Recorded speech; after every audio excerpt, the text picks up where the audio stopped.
Find Your Dream Job, the podcast that helps you get hired, find the career you want, and make a difference in life. I'm Mac Pritchard, founder and publisher of Mac's List. To get your dream job, you need clear goals, great skills, and a good network. You also have to know how to look for work. One of the best ways to get good at job hunting is to talk to people who do it well. That's why once a month, I interview a Mac's List reader who found a job they love. Our guest shares how they did it and offers their best job search tips. Our guest today is Andrew Peters. He joins us from Washington, D.C. He's the Associate Director at Arabella Advisors. It's a certified B corporation that works with philanthropic clients to create social change.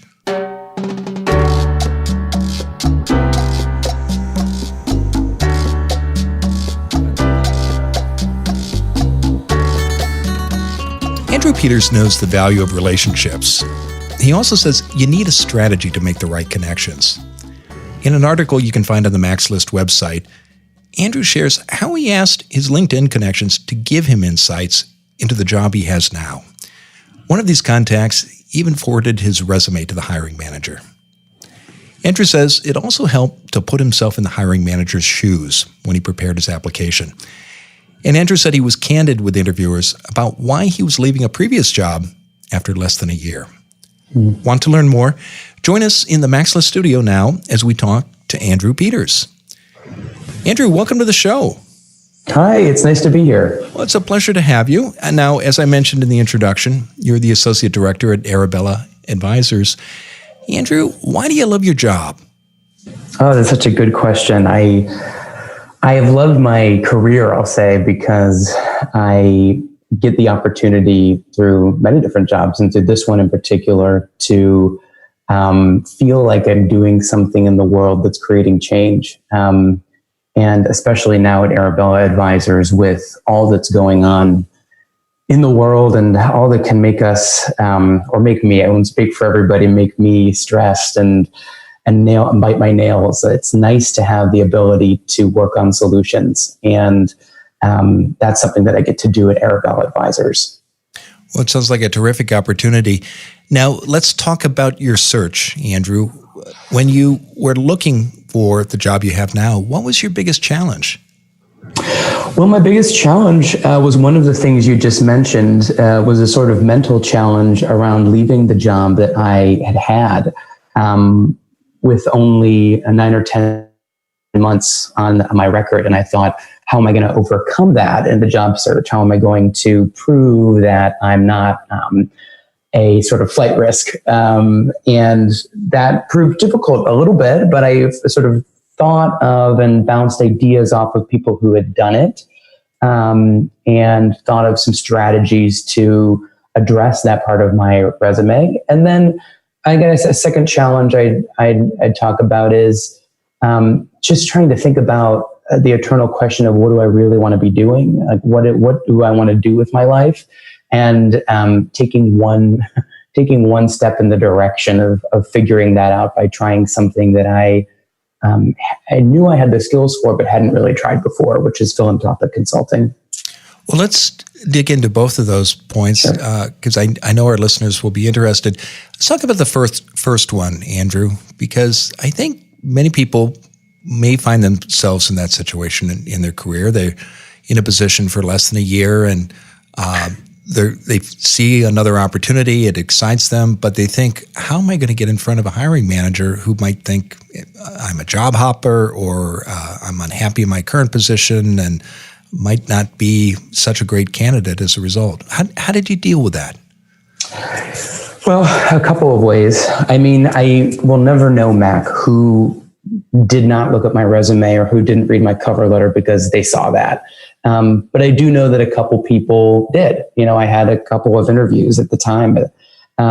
So I think, one way I approached it was sort of being head on in the cover letter itself and saying nothing disparaging at all ever about where I had worked, but just talking candidly about the type of transition that I was looking to make. Talking in aspirational terms about what I wanted to achieve at my current job, and how the fit was not right and how I was looking to achieve that at at the organizations that I was applying to. So I'd say one thing was just being very candid in the cover letter. And then, to be quite frank, I knew, because that might be a barrier for some people, that I was not going to be successful, or I thought that I wasn't going to be successful unless I had some sort of connection, some sort of somebody that could forward the resume or say a good word. So I tried to look for that as well. Okay, so you knew that question might be front and center for some hiring managers. Why does this applicant want to make this change? And you dealt with it in a forthright way, it sounds like. I tried to, certainly, yeah. Again, for some, they might have looked at my resume and said, that's no good. That's a red flag. But, I had spoken to a couple of people and in Washington, and I feel like here, I can't speak for all places, but here it seems like that's relatively common, that people leave jobs pretty frequently, and seems to me to be a little bit more of a trend. So I spoke with people who had done it and talked with them about what they'd done. And they said, no sense in trying to pretend it's not there. And, most hiring managers seem to be understanding that every once in a while you get into a job that just wasn't right. And are looking to do something different. So I ran with that and tried to confront it head on. Yeah. Let's talk about your second point about getting clear about what you wanted to do next. How did you do that, Andrew? Because, we all struggle with that in our careers as we develop new interests, new skills. What worked for you this time? Yeah, I think I'm getting to the point where I'm realizing that perhaps I'll always be asking myself, what do I want to do with my life? So for me, it was looking at the job market, looking at things that were available and thinking, what is a combination of something that I could do, something that I have the skills to do, that is, something that I think I might enjoy, because there's no guarantee that you'll enjoy it, but you can take a good guess by asking people what the job is like. And, does that job sort of contribute meaningfully to the world? And that was important to me. So I looked at those factors and thought, gosh, this could work for me. And it might not be, where I spend the rest of my life. I hope my boss isn't listening to this podcast. It might not be where I spend the rest of my life, but I was confident at the time, and I'm still confident that it was the right step, and it was a good step for me to explore something that where there was sort of alignment between the skills that I had and something that I felt was going to be meaningful. Yeah. And I like those three factors that you laid out there, Andrew, because the first one, something I could do. Many people stop there and they apply for jobs that they could in fact do, but often they spread themselves a little bit thin, and they're not as successful as other candidates who might also get interviews and but have other reasons that drive them besides just wanting to do a job that matches their skills. So I think that was really smart on your part to think critically about that. Andrew, once you found the position that you applied for, you talked about this a moment ago. You used your connections to get insight about the organization. Tell us more about that. I did. I sort of reached back. I was in a fortunate position to reach back through my networks to former colleagues, former bosses who had connections to the organization and who knew people who had worked there and who currently do work here. And that was via LinkedIn. I waver on how valuable LinkedIn can be sometimes, but in this instance, it was very helpful in identifying people that I knew that knew people at my current firm, Arabella, and was able to work through them, ask them politely to facilitate an introduction, and they did. I think most people want to see you succeed in this world, so everybody said yes, and was able to get some sort of firsthand intelligence on what the job was, and then was able to also sort of forward my resume to people that worked within the firm already, which which was, I think, very helpful. I understand that the job was that there were many applicants for the job, and that it was a pretty competitive position. So I think that was very helpful. And one point you make in your article on the Max List website is the person who forwarded your resume was not somebody you knew directly, but they were a connection of a LinkedIn connection, weren't they? That's right. Yes, it was. It was a connect. It was a friend of a friend, so to speak. And it was somebody that I chatted with quickly on the phone. And, I said, if you know the right person and you're willing to forward it to that person within the firm who's looking at resumes, that would be really helpful, and no pressure.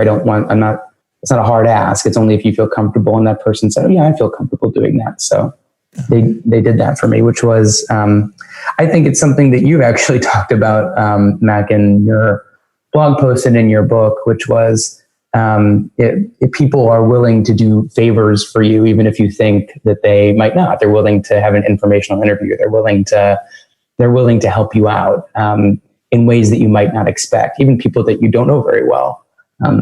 It helps them and it helps you, and it gives everybody a good feeling, I think. Yeah, I certainly have had that experience personally in my own career, and I hear stories like yours from other job seekers almost every day of people who they don't know particularly well, or maybe they're someone they met through someone, but these folks are willing to do a small service. And I think it helps, Andrew, and as you did in this instance, to have a very specific ask. Would you feel comfortable passing my resume along to someone inside the organization? So, kudos to you for making that ask. Aside from those conversations you had with former colleagues who knew people inside the organization, what other steps did you take during your search for this particular position that helped you be clear that this was the right move for you? What did I do? I obviously read through the website, which I think is sort of 101, though there's only so much information you can get from the website. One thing I did is I looked at people who had this position. You very generously titled me as the Associate Director of Arabella Advisors, though I am one of several associate directors who project manage at Arabella Advisors.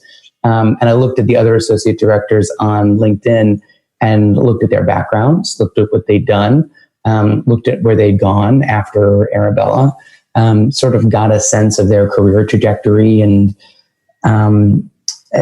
out in the housing market, you might call it like comps, like who is comparable to me in this firm, and where do they come from and what are they doing? And I saw a couple of things, Mac, which was one, that people had done quite well. They'd come from great places and gone to great places, but also that I had a differentiation. I was similar to some of those people at that level, but I brought skills that were a bit new and different. And I thought, okay, so not only might I fit in, I might also be able to have some sort of a niche within the organization. And I think my preliminary assessment is that I'm right, but I'll let you know in a year. Okay. Well, what other recommendations would you make to listeners who want to make a move similar to yours to find a job they can love? Yeah. I mean, I'll say two things, maybe three. One, and I don't know if I put this explicitly in the blog post, but it gets really daunting, and you can get really down on yourself. And I think, I'm hopeful that if people listen to this, they find some tips and find some tricks. But there's one tip or one trick that it's just not to get down on yourself when the job search doesn't go the way that you want. I've had my share of heartache with not getting positions that I really wanted. I know how that feels. So just to be confident in your skills, and know that you do have them, even if you perhaps don't get that feedback from the jobs that you want, to sort of remain in that confidence. And then to that point, I think the second thing I'd say is, and we talked about this a little bit already, you can go through job lists or get recommendations for open positions from colleagues and think, I could do that. That's something that I'm able to do. But it's not something that you necessarily would be passionate about. It's not something that necessarily is a good fit for you. You're just sort of satisfying the basic requirements of the job. And it's sort of a trap that you fall into when you get desperate in job hunting, and I certainly have, where you apply for things that you think, oh, I could probably do it, or I might have to learn a couple of things, but I could probably get there. And that's fine to learn things on the job, but I just suggest that you take a critical eye to things that you really feel like you're qualified to do. Like if you were reading your own resume, you think, no doubt about it, that this person could do this job, and the things that person doesn't have are gettable skills or learnable things. And if you don't have it, just address it head on, address it head on in either the resume or the cover letter and say, I'm looking to gain X, Y, and Z skills, or I'm looking to, or I have a history of building these skills on the job, et cetera. So those are the two things I'd say, Mac. Okay, terrific. Well, we always close the interview, Andrew, by asking our guest about their number one job hunting tip. What is yours? Ooh, my number one job hunting tip. My number one job hunting tip is probably to pick a couple people in your life, people who you worked with or who you worked for, and don't lose hold of those people. Maybe 2 or 3 people, and just say, I'm going to get coffee or lunch or drop a text to, or a telephone call to, probably not a telephone call in this age, these people on a regular basis, and just let those people be your sort of bedrock of your network. I've certainly let people sort of fall out of my network, and that's just because I didn't put in the time to build those relationships. So if you start early, you can have a really strong bedrock for life. Okay. Excellent advice. Well, thank you for sharing your story, Andrew. And listeners can learn more about Andrew Peters' job search by visiting maxlist.org/stories. And check out the MaxList website for dozens of other success stories. Every Friday, we add a new interview with a MaxList reader who has found their dream job. Go to maxlist.org/stories. In the meantime, thank you, our listeners, for downloading today's bonus episode of Find Your Dream Job.